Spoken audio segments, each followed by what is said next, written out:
Good morning my dear students, this is CA Mamata and आज हम लोग करेंगे बिजनेस स्टडी क्लास 12 का चैप्टर फाइनेंशियल मैनेजमेंट। देखिए, हमने पहले डिस्कस किया था कि मैनेजमेंट क्या होता है, इसका मतलब क्या होता है, इसकी इंपॉर्टेंस क्या होती है एंड ऑब्जेक्टिव्स क्या होती हैं। लेकिन आज हम अपने पार्ट 2 के बारे में डिस्कस करेंगे कि फाइनेंशियल मैनेजमेंट होता क्या है। देखिए, जैसे कि नेम ही सजेस्ट करता है, फाइनेंस का मतलब क्या होता है, पैसा। यहाँ पे हमें क्या डिस्कस करना है कि हमें अपने बिजनेस को चलाने के लिए जो पैसा चाहिए वो हम कहाँ से अरेंज करें। जब वो पैसा अरेंज हो गया तो हम उसे कहाँ पे इन्वेस्ट करें एंड इन्वेस्टमेंट करने के बाद हमने जो भी प्रॉफिट अर्न किया उस प्रॉफिट को हम डिस्ट्रीब्यूट कैसे करें। तो सबसे पहले हम समझेंगे कि इसका मतलब क्या होता है, फाइनेंशियल मैनेजमेंट की डेफिनेशन क्या होती है। देखिए, इसकी डेफिनेशन क्या होती है, financial management is concerned with Financial management is concerned with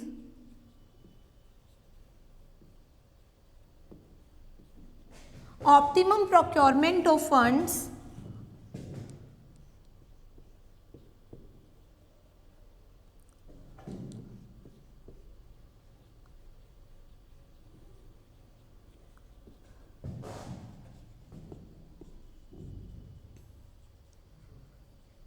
as well as usage of funds।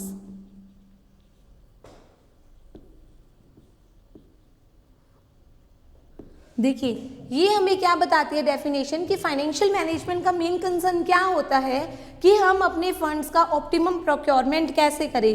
Procurement का मतलब क्या होता है कि हम कहाँ से एक्वायर करें कि हमें कम से कम उसकी कॉस्ट पड़े एंड उसके बाद हम उसका प्रॉपर यूटिलाइजेशन कैसे करें ताकि हमें ज़्यादा से ज़्यादा रिटर्न्स मिले।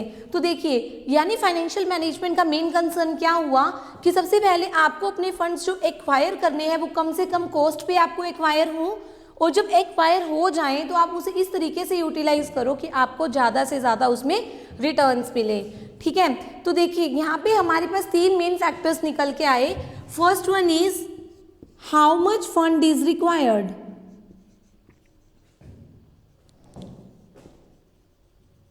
कि हमें कितना पैसा चाहिए। Second one is how much fund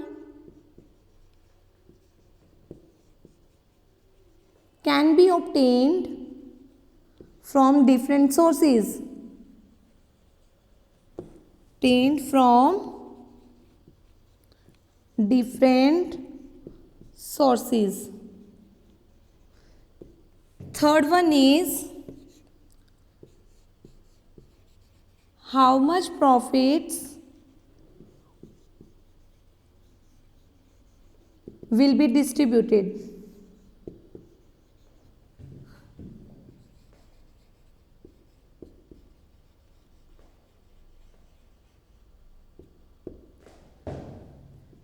देखिए, हमने क्या देखा, 3 मेन फैक्टर्स आए हमारे पास।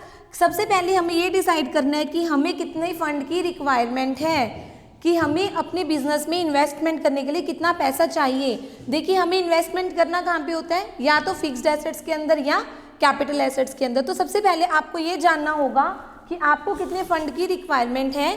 देन हम ये देखेंगे कि कितना फंड हम डिफरेंट सोर्सेज से लें ताकि हमें कम से कम उसकी कॉस्ट आए। तो हमारे पास सोर्सेज क्या होती हैं कि हम अपना पैसा बिजनेस में इन्वेस्ट करें या हम लोग लोन लेके इन्वेस्ट करें। यानी कि कंपनी की बात करो तो कंपनी क्या देखेगी कि हम लोग शेयर्स इशू करें या हम लोग डिबेंचर्स इशू करें या फिर लोन रेज करें।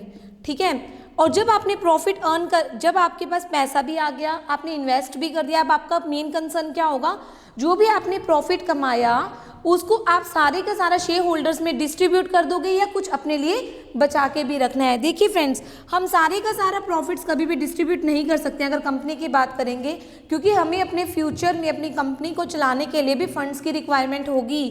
फ्यूचर में अगर हमें कोई भी एसेट परचेज करना है या हमारे पास कोई अच्छी अपॉर्चुनिटी आती है या हमें अपने बिजनेस का एक्सपेंशन करना है, तो इन सब चीज़ों के लिए भी हमें पैसा चाहिए। तो हमें क्या देखना होगा कि कितना प्रॉफिट जो हमने कमाया, कितना हम अपने पास सेव करके रखें और कितना हम अपने शेयर होल्डर्स को डिस्ट्रीब्यूट कर दें। तो हमने क्या देखा, फाइनेंशियल मैनेजमेंट का मतलब क्या होता है, ऑप्टिमम प्रोक्योरमेंट करना फंड्स का, यानी कि हम कहाँ से फंड लें जिससे कि हमें कम से कम कॉस्ट आए, और जब फंड्स हमारे पास आ जाते हैं तो उसका ऑप्टिमम यूटिलाइजेशन करना। इस डेफिनेशन से हमारे पास 3 पॉइंट्स निकल के आते हैं कि how much the fund is required and how much fund can be obtain from different sources. Third one is how much profits can be distributed to the shareholders, कि कितना profit हम अपने share holders को distribute कर सकते हैं। देखिए, सबसे पहले आप ये समझिए कि हम ये जो फाइनेंशियल मैनेजमेंट कर रहे हैं इसका मेन ऑब्जेक्टिव क्या है, कि क्यों हम फाइनेंशियल मैनेजमेंट को कर रहे हैं। देखिए, अगर हम लोग कोई कंपनी की बात करते हैं तो कंपनी जो होती है वो फाइनेंशियल मैनेजमेंट इसलिए करती है ताकि वो अपने शेयर होल्डर्स की वेल्थ को मैक्सिमाइज कर सके, यानी कि उसका मेन मोटिव क्या हुआ, वेल्थ को मैक्सिमाइज करना। अब इसका मतलब समझिए कि वेल्थ मैक्सिमाइजेशन क्या होता है। देखिए, जब भी आप किसी भी कंपनी का शेयर खरीदने जाओगे तो आप यही चाहोगे कि जल्दी से जल्दी उस कंपनी के शेयर का प्राइस जो है मार्केट में इंक्रीज हो जाए। या एग्जाम्पल लीजिए कि आपने क्या किया, 100 शेयर्स परचेज किए, 100 रुपीज़ पर शेयर, आपने कितने रुपए इन्वेस्ट कर दिए, 10,000 रुपीज़। ठीक है, अब कुछ दिन के बाद क्या होता है, उस शेयर का प्राइस हो जाता है 110 रुपीज़। कितने के हो गए आपके शेयर्स, 11,000 रुपीज़। आपकी वेल्थ मैक्सिमाइज हुई, हाँ जी, यहाँ पे आपकी वेल्थ जो है वो मैक्सिमाइज हुई है कितनी, 1,000 रुपीज़ के साथ। और अगर यही शेयर का प्राइस अगर डाउन होके 90 रुपीज़ हो जाता तो हम कह देते कि हमारी जो वेल्थ है वो कंपनी के अंदर कम हो गई है, इसमें हमें क्या हुआ, नुकसान हुआ। तो कोई भी कंपनी है, कोई भी कंपनी का फाइनेंस मैनेजर है, वो ये जरूर चाहेगा कि उसके जो शेयर होल्डर्स हैं जिन्होंने अपनी कंपनी के अंदर इन्वेस्ट किया है, हम उनकी वेल्थ को जल्दी से जल्दी मैक्सिमाइज करें। और वो सब कैसे हो सकता है, जब हम अपनी कंपनी की फाइनेंशियल मैनेजमेंट को प्रॉपर तरीके से मैनेज करेंगे।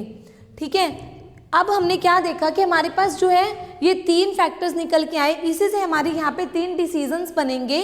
वो 3 डिसीजन कौन से होंगे, देखिए, ये फैक्टर हमें क्या बताता है, how much fund is required, कि हमें कितना फंड चाहिए, इसको हम बोलेंगे investment decision. Second one is how much fund can be obtain, कितना फंड हमें कहाँ से मिल सकता है, इसको हम बोलते हैं financing decision. This is investment decision, this is financing decision. Third one is कितना प्रॉफिट हम डिस्ट्रीब्यूट करें और कितना प्रॉफिट हम अपने पास रखें, इसको हम बोलेंगे डिविडेंड डिसीजन।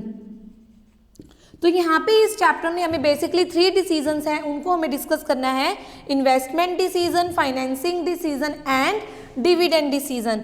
सबसे पहले हम डिस्कस करेंगे हमारा इन्वेस्टमेंट डिसीजन। देखिए, इन्वेस्टमेंट डिसीजन का मतलब क्या होता है कि हमें अपने बिजनेस में इन्वेस्ट कहाँ करना है। आप कहाँ पे इन्वेस्ट कर सकते हो अपने बिजनेस में, या तो फिक्स्ड एसेट्स में या फिर कैपिटल एसेट्स में। तो हमें क्या डिस्कस करना है, इन्वेस्टमेंट डिसीजन,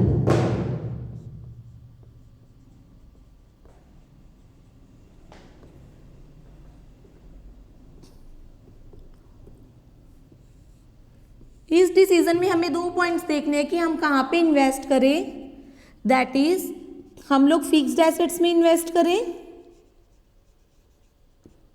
या हम लोग करंट एसेट्स में इन्वेस्ट करें।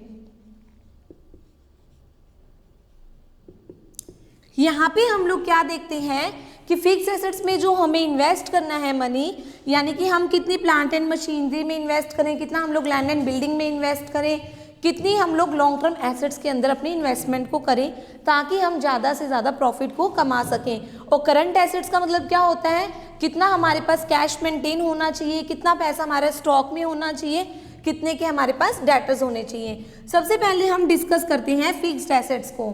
देखिए, फिक्स्ड एसेट्स को जब भी हम एक्वायर करते हैं उसको बोलते हैं कैपिटल बजटिंग डिसीजन। क्या बोलते हैं इसको, कैपिटल बजटिंग। ठीक है, कैपिटल बजटिंग जो होता है ये आप जब भी आप नेक्स्ट क्लासेस में जाओगे आप इसको बहुत डिटेल में जाके स्टडी करोगे, लेकिन अभी के लिए हम इसको शॉर्ट में हम क्या डिस्कस करते हैं कि कैपिटल बजटिंग का मीनिंग क्या होता है। देखिए, जब भी आपको कोई न्यू प्रोजेक्ट लगाना होता है और आपको उसके लिए कोई न्यू मशीनरी खरीदनी है,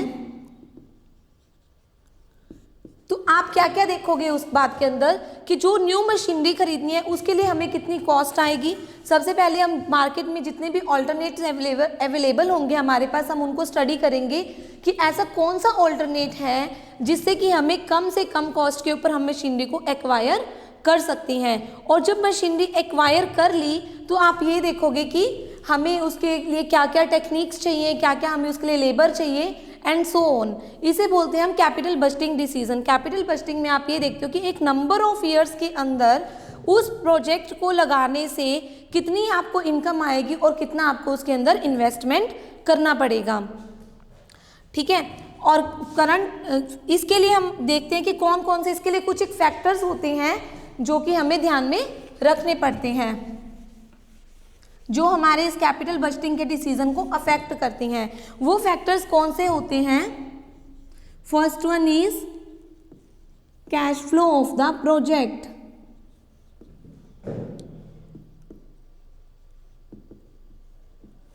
देखिए, ध्यान से समझिए, cash flow of the project का मतलब क्या हुआ। आपने कोई भी नया प्रोजेक्ट लगाया तो ऐसा तो नहीं है कि एक बार जो इन्वेस्टमेंट की एंड खत्म, नहीं, उस प्रोजेक्ट को चलाने के लिए रूटीन में भी आपके पास पैसा होना जरूरी होता है। जैसे कि कोई नई मशीनरी अगर आप लगाते हो, एक बार जो इन्वेस्टमेंट की सो की, उसके बाद उसमें फ्यूल डालने के लिए भी हमें पैसा चाहिएगा, उसके बाद उसके अंदर जो लेबर काम कर रही है उनको सैलरी देने के लिए भी हमें एक्सपेंस चाहिएगा, एंड और भी हमारे जो फैक्ट्री ओवरहेड होते हैं उन सब के लिए भी हमें पैसा चाहिएगा। तो सबसे पहले आपको ये देखना है कि कोई भी जो प्रोजेक्ट आप लगा रहे हो उसमें कैश फ्लो कितना होगा, कितना कैश आएगा और कितना कैश जाएगा। आएगा मतलब उस नए प्रोजेक्ट को लगाने से कितनी मुझे इनकम होगी, कितना कैश मेरे पास आता रहेगा और कितना कैश मेरे यहाँ से जाएगा। उसके बाद जो सेकंड पॉइंट होता है वो होता है मैक्सिमम रिटर्न मिले आपको। ठीक है, रिटर्न का मतलब क्या हुआ कि जहाँ पे भी आप इन्वेस्ट कर रहे हो, आप ये देखोगे कि हमारा कौन सा डिसीजन अच्छा है जहाँ पे कि हमें ज़्यादा से ज़्यादा हमें रिटर्न मिलेगा। जैसे मान लीजिए कि आपके पास 10 लाख रुपए हैं, आपके पास दो ऑप्शंस हैं कि या तो आप एक बिल्डिंग लेके आप उसको रेंट पे दे दो, या फिर आप उस पैसे को बैंक में एज ए एफडी रख दोगे। तो आप कहाँ जाओगे? अगर आपको बैंक में एफडी बनाने पे ज़्यादा रिटर्न मिलती है तो आप उस पैसे को एफडी में इन्वेस्ट करोगे, और अगर आपको उस पैसे से बिल्डिंग खरीद के अगर आप ज़्यादा से ज़्यादा अमाउंट पे उसे रेंट पे दे सकते हो तो आप उसे कहाँ इन्वेस्ट करोगे? बिल्डिंग के अंदर इन्वेस्ट करोगे। यानी कि रिटर्न, ये फैक्टर भी हमारा डिसाइड करता है कि हम अपने पैसे को कहाँ पे इन्वेस्ट करें। उसके बाद थर्ड फैक्टर आता है हमारा रिस्क। देखिए, क्लास 11th में हमने पढ़ा था higher the risk higher the return, कि जितना हाई आपका रिस्क होगा उतनी ही हाई आपकी रिटर्न होगी। लेकिन क्या ये कॉन्सेप्ट आप हर जगह लगा सकते हो? सोचिए कि आप बहुत बड़ी इन्वेस्टमेंट करने जा रहे हो, क्या वहाँ पे इन्वेस्ट करना चाहोगे जहाँ पे कि रिस्क का लेवल बहुत ज़्यादा ही हाई हो? नो। रिस्क देखिए 3 तरीके से होता है, high risk, moderate risk and low risk. ठीक है, हाई रिस्क का मतलब क्या हुआ? हाई रिटर्न्स मिलेंगे। मॉडरेट में नॉर्मल रिटर्न्स आएंगे और रिस्क भी नॉर्मल होगा, एंड लो के अंदर क्या होगा? लो रिस्क होगा तो रिटर्न्स भी कम होंगे। सबसे पहले तो देखिए हम हाई रिस्क को डिस्कस करते हैं। क्या आप हाई रिस्क में जाना चाहोगे? नो, क्योंकि सोचिए कि अगर आपका ये प्रोजेक्ट फेल हो गया तो आपका कितना सारा पैसा बर्बाद हो जाएगा, तो आप हाई रिस्क को कभी भी अडॉप्ट करना नहीं चाहोगे। और अगर हम लो रिस्क की बात करें तो यहाँ पे हमें जो रिटर्न्स मिल रहे होंगे वो बहुत ही कम होंगे, तो हम इतने कम रिटर्न्स के ऊपर भी काम नहीं करना चाहेंगे। तो हमारे लिए बेस्ट ऑप्शन क्या रहेगा? Moderate risk. यहाँ पे हमारे पास रिस्क भी एक नॉर्मल रेट से होगा और रिटर्न्स भी ऐसा नहीं कि हमें रिटर्न्स नहीं आ रहे हैं, रिटर्न्स भी हमें आ रहे होते हैं। तो हम लोग कहाँ जाना चाहेंगे? जहाँ पे मॉडरेट रिस्क होगा और मॉडरेट रिटर्न्स हमें मिल रहे होंगे। एंड फोर्थ फैक्टर क्या होता है? Investment criteria.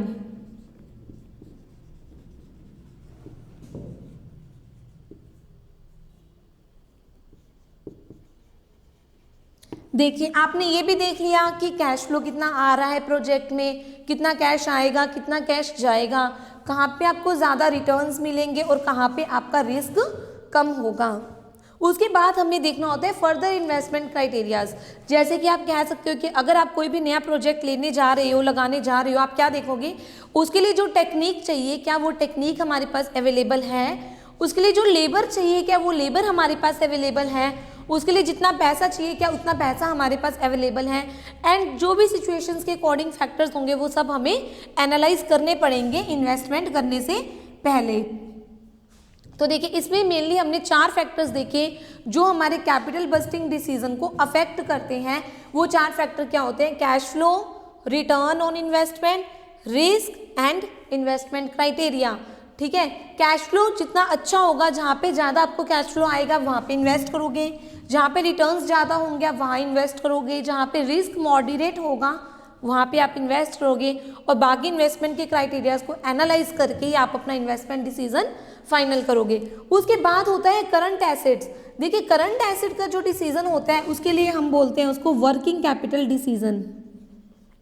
इसे हम क्या बोलते हैं, वर्किंग कैपिटल डिसीजन। देखिए वर्किंग कैपिटल का मतलब आप सभी जानते हो, रूटीन में अपने बिजनेस को चलाने के लिए जो हमें कैपिटल की रिक्वायरमेंट होती है उसे बोलते हैं हम लोग वर्किंग कैपिटल। जैसे कि कितना हमारे पास कैश अवेलेबल होना चाहिए, कितना पैसा हमारे पास हमारा स्टॉक के अंदर लगा होना चाहिए, यानी कि कितने का स्टॉक हमारे पास हर वक्त अवेलेबल होना चाहिए, कितने पैसे हमारे डेटर्स के पास होने चाहिए, इसे बोलते हैं हम लोग वर्किंग कैपिटल। अब इस चीज़ को ध्यान से देखिए, ऐसा नहीं हो कि आप कैश बहुत ज़्यादा ही रख लो ताकि आपका बिजनेस स्मूथली चलता रहे।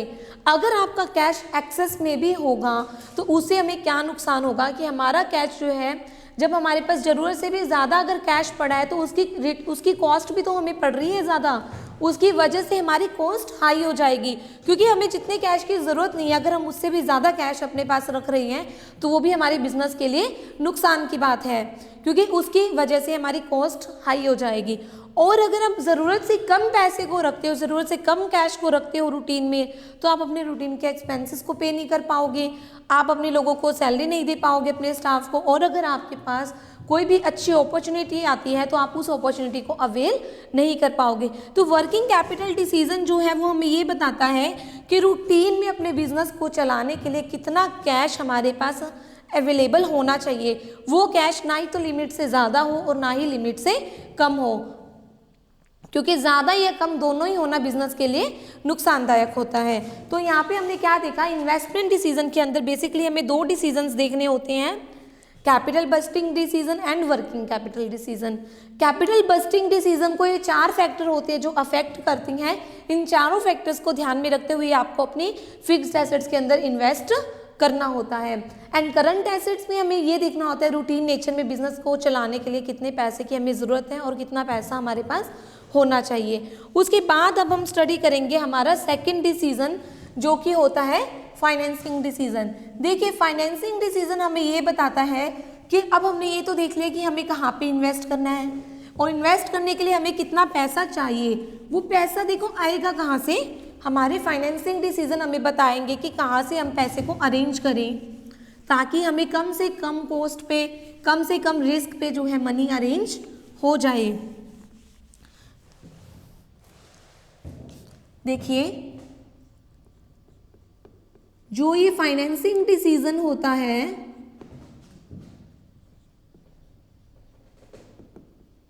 ये हमें बताता है कि हम पैसा कहाँ से अरेंज करें। मीन्स हमारे खुद के फंड्स हो, ओन फंड्स हो, या फिर हम लोग लोन रेज करें।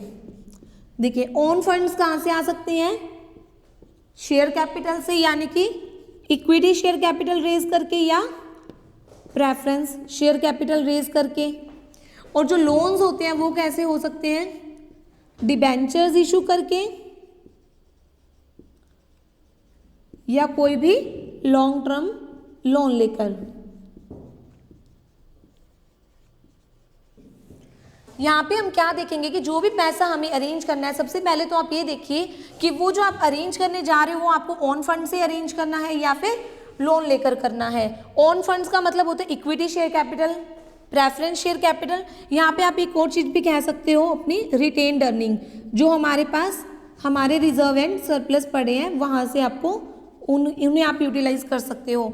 और लोन्स का मतलब क्या होता है कि आप मार्केट में डिबेंचर्स इशू करोगे या बैंक से लॉन्ग टर्म लोन लोगे या किसी से भी लॉन्ग टर्म लोन को रेज करोगे। अब देखिए इसके लिए भी हमें कुछ ना कुछ फैक्टर्स होंगे जिन्हें कि हमें अपने माइंड में रखना पड़ेगा जब हम अपने पैसे को यहाँ से अरेंज करेंगे।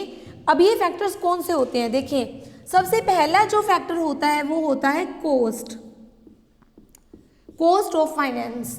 देखिए कॉस्ट ऑफ फाइनेंस जो होती है वो सबसे कम होती है डिबेंचर्स के अंदर, क्योंकि जो डिबेंचर्स के ऊपर रेट ऑफ इंटरेस्ट होता है वो सबसे कम होता है एज कंपैरेटिव टू डिविडेंड।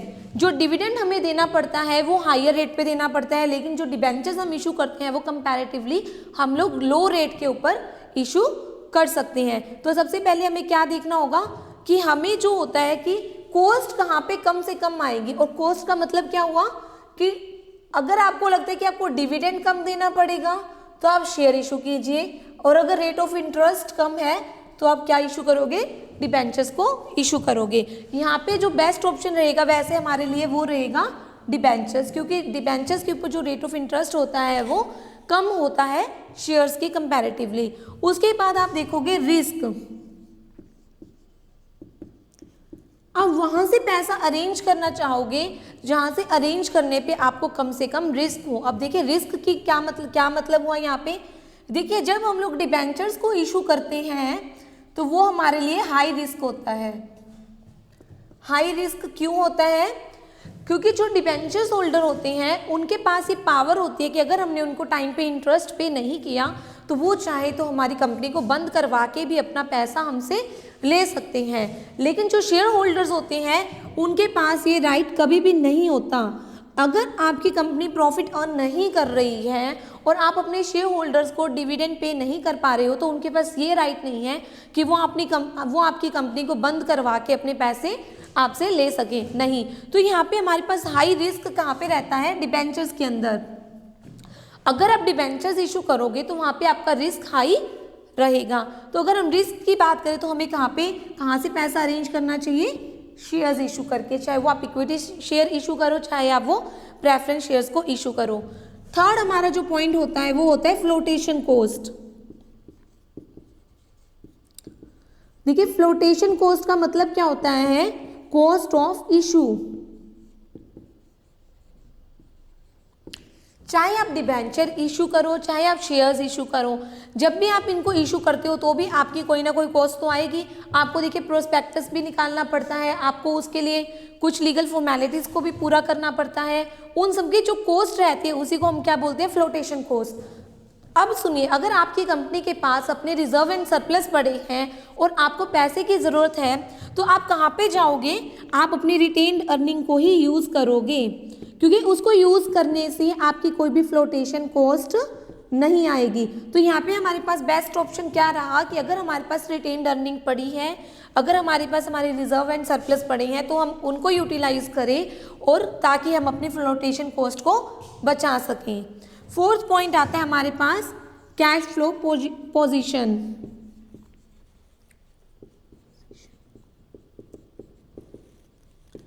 देखिए अगर आपकी कंपनी का कैश फ्लो पोजीशन अगर आपका अच्छा है तो आपको क्या इशू करने चाहिए, डिबेंचर्स इशू करने चाहिए। क्यों इशू करने चाहिए, क्योंकि यहाँ पे आपका रिस्क लेवल जो है वो कम हो जाता है, आपके पास हर टाइम प्रॉपर कैश अवेलेबल रहता है, तो आप अपने डिबेंचर होल्डर को इंटरेस्ट एंड उनका जो प्रिंसिपल अमाउंट होगा वो आप टाइम पे कर सकते हो।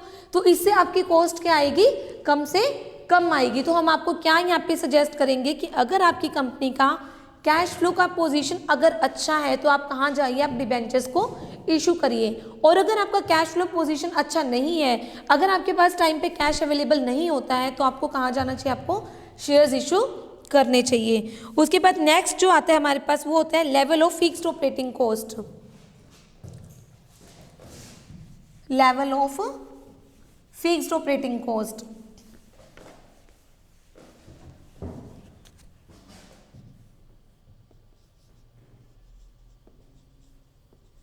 देखिए इसका मतलब क्या होता है कि अगर आपकी फिक्स्ड ऑपरेटिंग कॉस्ट ऑलरेडी बहुत हाई है तो आपको डिबेंचर्स को इशू नहीं करना चाहिए। फिक्स्ड ऑपरेटिंग कॉस्ट का मतलब क्या हुआ, अगर आपको रूटीन में रेंट बहुत, मान लो आपको हाई रेंट पे करना पड़ रहा है, आपको सैलरी ज़्यादा पे करनी पड़ रही है, या कोई भी ऐसे एक्सपेंडिचर रूटीन में जो आपको ज़्यादा पे करने पड़ रही हैं, तो उससे आपकी फिक्स ऑपरेटिंग कॉस्ट जो है वो इंक्रीज हो रही है।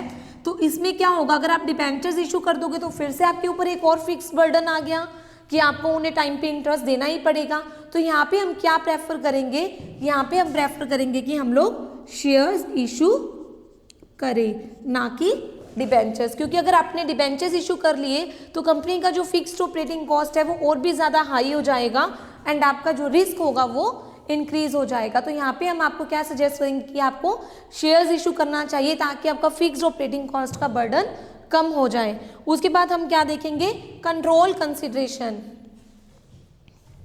कि हमारी कंपनी का जो कंट्रोल कंसिडरेशन है, इसका मतलब क्या हुआ, देखिए कंपनी का जो कंट्रोल होता है वो किसके हाथ में होता है, उसके शेयर होल्डर्स के हाथ में होता है।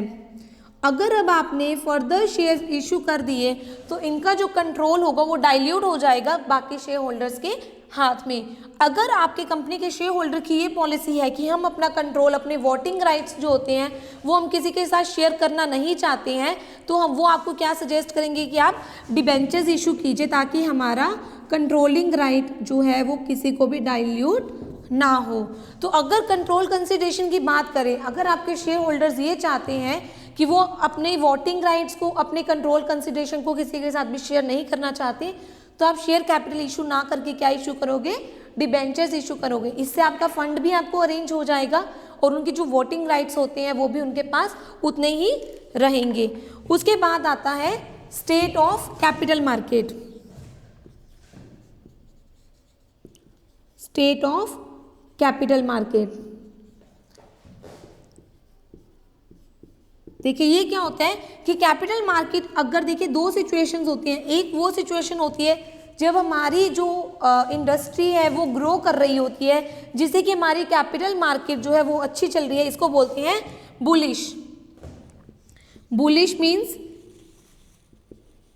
कि जैसे हम लोग जो स्टॉक एक्सचेंज पे देखते हैं कि लोग अब ज़्यादा से ज़्यादा पैसा शेयर्स में इन्वेस्ट करना चाहते हैं। और दूसरी सिचुएशन होती है बियर, जहाँ पे कि कैपिटल मार्केट में लोगों को लॉस लग रहे होते हैं और वो चाहते हैं कि हम अपना पैसा शेयर से निकाल के डिबेंचर्स वगैरह में लगाएं ताकि हम लोग सेफर साइड पे हो जाएं। तो अगर कैपिटल मार्केट का सिचुएशन अगर बुलिश है, यानी कि कैपिटल मार्केट में अच्छे लोगों को प्रॉफिट्स हो रहे हैं और उनका ये है कि हम लोग शेयर्स के अंदर इन्वेस्ट करना चाहते हैं, तो आप शेयर कैपिटल इशू करोगे। और अगर कैपिटल मार्केट की सिचुएशन है बियर, यानी कि अगर कैपिटल मार्केट जो है वो डिप्रेशन में जा रही है, तो वो आप क्या इशू करोगे यहाँ पे, डिबेंचर्स। ठीक है, तो अब हमने क्या देखा कि कौन कौन से फैक्टर्स होते हैं जो कि हमारे फाइनेंसिंग डिसीजन को अफेक्ट करते हैं। तो उसमें हमने सबसे पहले क्या देखा, कोस्ट, कि जहाँ पे कोस्ट हमारी कम से कम होगी हम जो है वहाँ पे इन्वेस्ट करना चाहेंगे। और कोस्ट कम कहाँ पे होती है, हमारी डिबेंचर्स के अंदर, क्योंकि डिबेंचर्स का जो रेट ऑफ इंटरेस्ट होता है वो कम होता है। उसके बाद हमने देखा रिस्क, अगर हम रिस्क की बात करें तो हाई रिस्क किस में होता है, डिबेंचर्स इशू करने में आपको हाई रिस्क रहता है, तो यहाँ पे आप किस में इन्वेस्ट करना चाहोगे, शेयर्स में। फ्लोटेशन कॉस्ट मीन्स होता है कॉस्ट ऑफ इशू, किसी भी सिक्योरिटी को इशू करने की जो लीगल फॉर्मेलिटीज़ एंड जो भी कॉस्ट होती है उसे हम फ्लोटेशन कॉस्ट कहते हैं।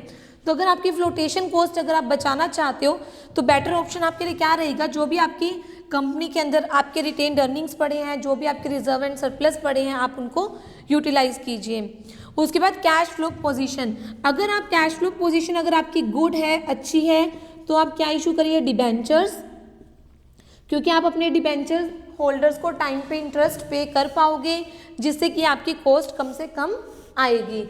उसके बाद हमने देखा level of fixed operating cost, कि अगर आपका फिक्स्ड ऑपरेटिंग कॉस्ट ऑलरेडी बहुत हाई है, अगर आपका ऑलरेडी रेंट जा रहा है अच्छा खासा, आपको सैलरी ज़्यादा पे करनी पड़ रही है एंड रूटीन नेचर के अगर आपके एक्सपेंस ऐसे हैं जिससे कि आपका ऑपरेटिंग कॉस्ट हाई हो रहा है, तो हम आपको क्या सजेस्ट करेंगे कि आप शेयर्स को इशू कीजिए।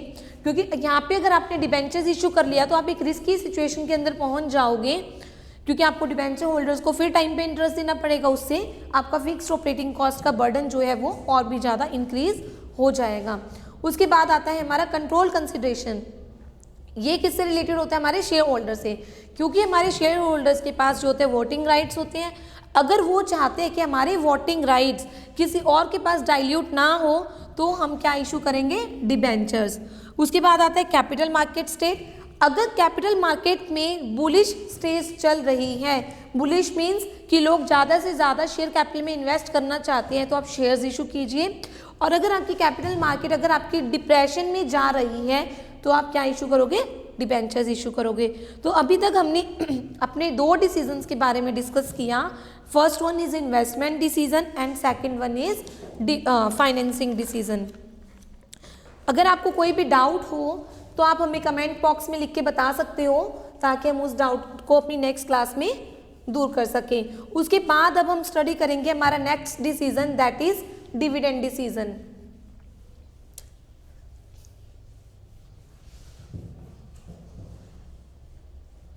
देखिए डिविडेंड डिसीजन जो होता है, अभी तक आपने ये देख लिया कि हमें कितना पैसा चाहिए बिजनेस को चलाने के लिए, एंड आपने ये भी देख लिया कि कितना पैसा हम कहाँ कहाँ से ऑब्टेन करें ताकि हमें कम से कम कॉस्ट पे ज़्यादा से ज़्यादा फंड को हम अरेंज कर सकें। अब हम देखेंगे डिविडेंड डिसीजन, जिसमें कि हम स्टडी करेंगे कि जो प्रॉफिट्स हमने कमाए उनको हम किस तरीके से डिस्ट्रीब्यूट करें। तो डिविडेंड डिसीजन में हमें क्या देखना है कि हमारे रिटेन्ड अर्निंग्स क्या हो, कितना हम सेव करके रखें एंड कितना हम डिस्ट्रीब्यूट कर दें as a dividend to the shareholders. देखिए कोई भी कंपनी जो भी प्रॉफिट्स अर्न करती है वो सारे का सारा प्रॉफिट अपने शेयर होल्डर्स को एज अ डिविडेंड डिस्ट्रीब्यूट नहीं कर सकती। अगर आप ऐसा करते हो तो फ्यूचर के अंदर आपके बिजनेस में जब भी आपको पैसे की ज़रूरत होगी, वो पैसे की ज़रूरत आप कहाँ से पूरी करोगे। इसलिए कुछ ना कुछ आपके लिए बचाना भी ज़रूरी है, लेकिन क्योंकि शेयर होल्डर्स ने आपके पास इन्वेस्ट किया है तो उनको खुश करने के लिए उन्हें डिविडेंड देना भी ज़रूरी है। तो यहाँ पे हमें एक डिसीजन लेना होगा कि हम कितना % अपना प्रॉफिट जो है एज अ रिटेन्ड अर्निंग अपने पास सेव करके रखें और कितना % हमारा जो प्रॉफिट आया उसको हम एज अ डिविडेंड डिस्ट्रीब्यूट करें। तो देखिए कौन कौन से फैक्टर्स होंगे जो हमें ये बताएंगे कि हम कितना डिस्ट्रीब्यूट करें या कितना हम लोग अपने पास बचा के रखें। फर्स्ट वन इज अर्निंग्स, कि आप कितना अर्न कर रहे हो।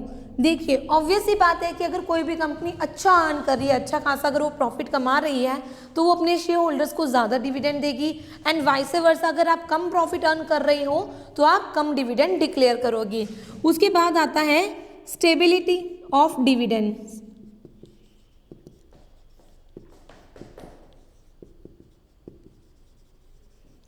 देखिए हर कंपनी चाहती है कि उसके जो स्टेबिलिटी ऑफ डिविडेंड, कि वो अपने शेयर होल्डर्स को जो डिविडेंड दे रही है वो स्टेबल रहे।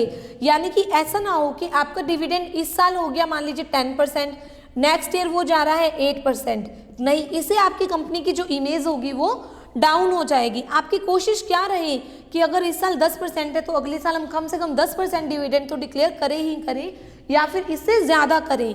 यानी कि कोई भी कंपनी है वो ये चाहती है शेयर होल्डर्स के लिए कि हमारा जो डिविडेंड का रेट है वो कम से कम स्टेबल तो रहे, और अगर हम स्टेबल नहीं रख सकते तो अगर हम इंक्रीज नहीं कर सकते तो कम से कम वो डिक्रीज ना हो। ठीक है, तो यहाँ पे क्या देखा हमने कि अगर हमारे पास अर्निंग्स ज़्यादा होंगी तो हम ज़्यादा डिविडेंड डिक्लेयर करेंगे, और अगर हम क्या चाहते हैं कि हम अपने शेयर होल्डर्स को जो डिविडेंड दे रहे हैं वो स्टेबल रहे, कि उसका जो डिविडेंड का रेट है वो डिक्लाइन ना हो। थर्ड वन होता है स्टेबिलिटी ऑफ अर्निंग्स।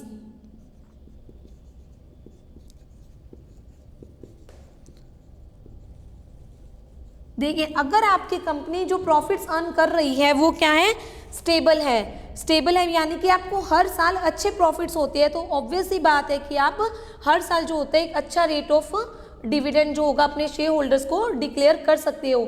अगर कोई कंपनी ऐसी है कि उसने इस साल प्रॉफिट कमाया, अगले साल वो नहीं कमा पा रही है, तो फिर वो डिविडेंड भी डिक्लेयर कैसे करेगी।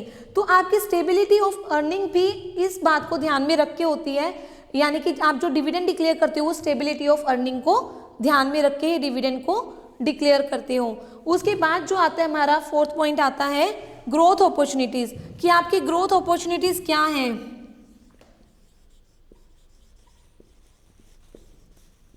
देखिए एक अच्छा पॉइंट है,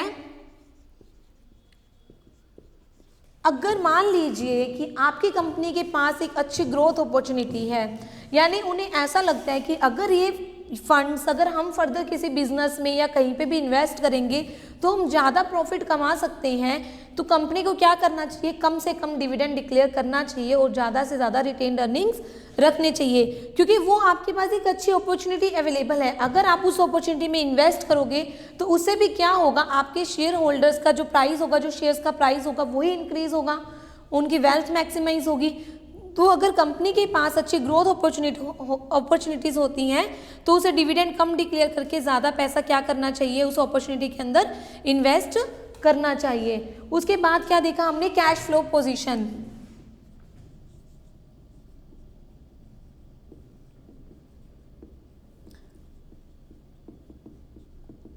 देखिए कई बार क्या होता है कि हम प्रॉफिट्स तो अच्छी अर्न कर रहे होते हैं लेकिन हमारे पास वो प्रॉफिट्स कैश में नहीं होते, हमारा वो पैसा कहीं ना कहीं पे ब्लॉक रहता है। तो अगर आपकी कैश फ्लो की पोजीशन अच्छी नहीं है तो यहाँ पे आपको क्या करना चाहिए, शेयर होल्डर को डिविडेंड कम डिक्लेयर करना चाहिए, क्योंकि अगर शेयर होल्डर को जब भी डिविडेंड डिक्लेयर करोगे तो कैश का आउटफ्लो होगा, और अगर कैश आपके पास कम रहता है तो आप डिविडेंड डिक्लेयर कैसे करोगे। तो अगर आपका कैश फ्लो पोजीशन अगर अच्छा नहीं है तो आप डिविडेंड जो डिक्लेयर करोगे वो कम करोगे और आपकी रिटेन्ड अर्निंग्स ज़्यादा होंगी। उसके बाद आता है शेयर होल्डर की प्रेफरेंस।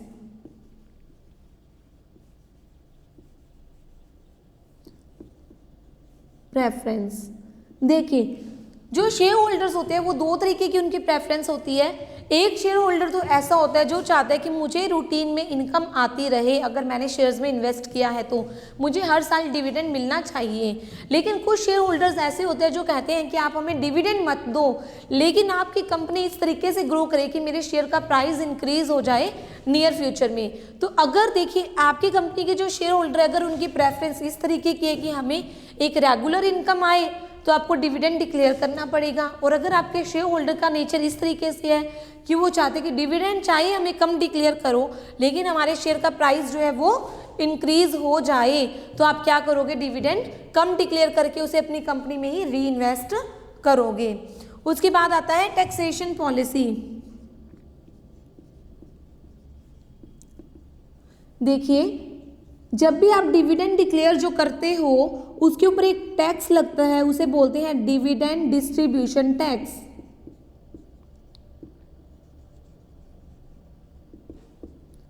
DDT। ये टैक्स किसको पे करना पड़ता है, कंपनी को पे करना पड़ता है। इसलिए जो डिविडेंड होता है वो शेयर होल्डर्स के हैंड में तो एग्जम्प्ट इनकम होती है, बट जो हमारी कंपनी होती है वो उसके ऊपर टैक्स पे करती है। तो देखिए अगर आप डिविडेंड डिक्लेयर कर रहे हो तो उसके साथ आपको टैक्स भी पे करना पड़ेगा जिससे कि आपकी कंपनी की कॉस्ट इंक्रीज हो जाएगी। तो अगर आपके टैक्स के रेट हाई चल रहे होंगे तो आप कम डिविडेंड डिक्लेयर करोगे, और अगर आपका टैक्स का रेट कंट्री के अंदर कम चल रहा होगा तो आप ज़्यादा डिविडेंड भी डिक्लेयर कर सकते हो। तो यानी टैक्सेशन पॉलिसी भी हमें ध्यान में रख के ही अपने डिविडेंड को डिक्लेयर करना चाहिए। उसके बाद होता है स्टॉक मार्केट पोजीशन की, स्टॉक मार्केट जो है वो कैसी चल रही है। देखिए स्टॉक मार्केट की पोजीशन में क्या होता है कि जो भी कंपनी ज़्यादा डिविडेंड डिक्लेयर करती है स्टॉक मार्केट के अंदर उसके शेयर का प्राइस उतना ही ज़्यादा इंक्रीज हो जाता है, और जो कंपनी कम डिविडेंड डिक्लेयर करती है उसके शेयर का प्राइस स्टॉक मार्केट के अंदर कम होता है। और किसी भी कंपनी के लिए ये अच्छी बात होती है कि अगर स्टॉक मार्केट पे उसके शेयर का प्राइस इंक्रीज होता है तो देखिए अगर आप चाहते हो कि स्टॉक मार्केट के अंदर आपके शेयर का प्राइस इंक्रीज हो तो वो तभी होगा जब आप एक अच्छा डिविडेंड, एक स्टेबल रेट के ऊपर डिविडेंड हर साल डिक्लेयर करोगे। उसके बाद होता है एक्सेस टू कैपिटल मार्केट। इसका मतलब क्या होता है, ये कैपिटल मार्केट हम आगे डिस्कस करेंगे कि कैपिटल मार्केट क्या होता है। फिलहाल के लिए ये समझ लीजिए कि अगर शेयर कैपिटल के अंदर आपकी कंपनी की अच्छी एक्सेस है, अगर आप वहाँ से बहुत इजीली फंड अरेंज कर सकते हो ज़रूरत पड़ने पे, तो आप ज़्यादा प्रॉफिट मत बचाइए, आप उसे एज अ डिविडेंड डिक्लेयर कर दीजिए, क्योंकि इससे आपकी गुडविल भी इंक्रीज होगी और आप शेयर मार्केट से पैसा भी रेज कर पाओगे। तो अगर आपकी कंपनी की एक अच्छी पहुंच है शेयर मार्केट तक, अगर आप वहाँ से जल्दी से फंड अरेंज कर सकते हो तो आपको ज़्यादा फंड बचा के रखने की ज़रूरत नहीं है, क्योंकि जब भी हमें ज़रूरत पड़ेगी हम शेयर मार्केट से फंड अरेंज कर लेंगे। तो अगर हमारी अच्छी एक्सेस है शेयर मार्केट के अंदर तो हमें ज़्यादा डिविडेंड डिक्लेयर कर देना चाहिए। उसके बाद होता है लीगल कंस्ट्रेंट्स।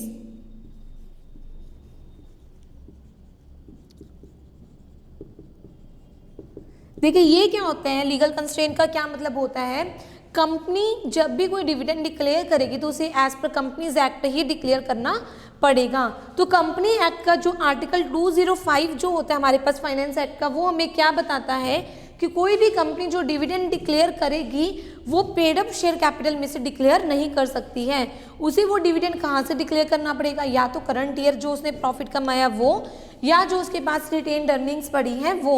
तो हमें जो लीगल कंस्ट्रेंट हैं, जो भी हमारी लीगल फॉर्मेलिटीज़ हैं, उन सबको ध्यान में रख के ही हमें अपना डिविडेंड डिक्लेयर करना पड़ेगा। उसके बाद आता है कॉन्ट्रैक्चुअल कंस्ट्रेंट। कॉन्ट्रैक्चुअल कंस्ट्रेंट क्या होती हैं, अगर आपने ज़्यादा डिबेंचर्स इशू कर रखे हैं तो डिबेंचर होल्डर्स के पास ये राइट होता है कि वो बैन लगा सकते हैं आपके डिविडेंड डिक्लेयर करने पे।